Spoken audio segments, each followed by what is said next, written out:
A single human on their own is a fragile creature. We lack the thick scales or speed of an apex predator, surviving the ancient world by building a network out of our nervous systems.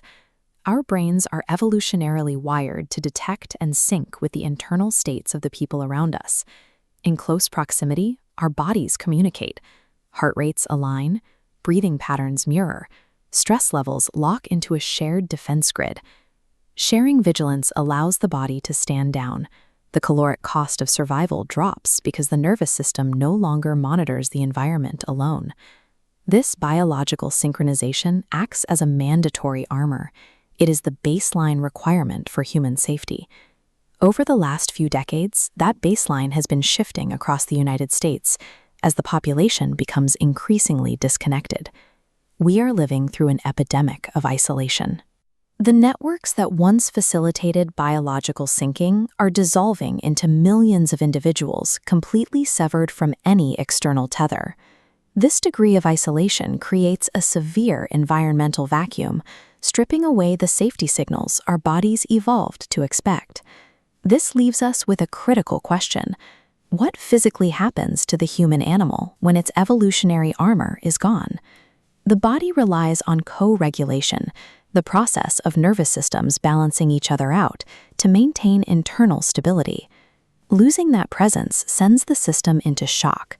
The brain interprets the absence of others as a literal life-or-death physical threat. If you are alone, the ancient brain assumes a predator is near. To prepare for this imagined attack, the endocrine system floods the bloodstream with excessive cortisol.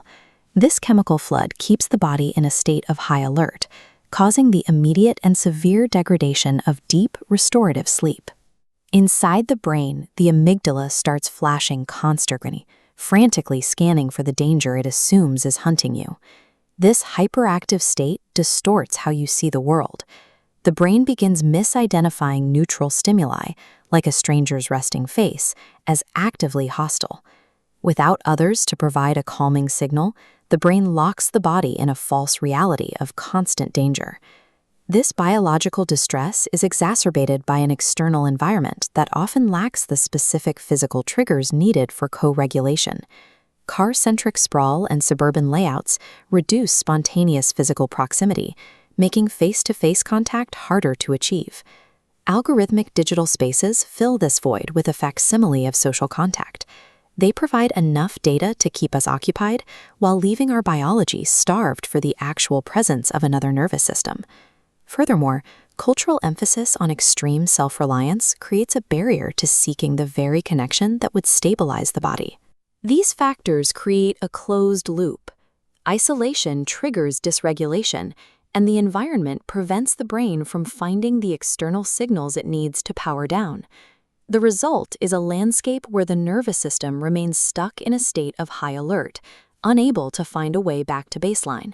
This chart compares major mortality risks. The data reveals that the toll of chronic isolation matches the risk of smoking 15 cigarettes every single day.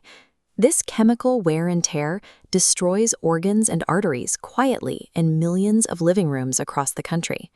Breaking this cycle requires a deliberate defiance of modern isolation.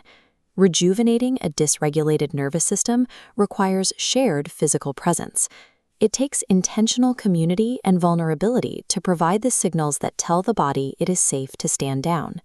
Prioritizing these moments of mutual connection is a necessary act of biological rebellion against a disconnected world. In a world that often separates us, mutual connection is our only sanctuary. The threat only persists as long as we remain in the dark alone.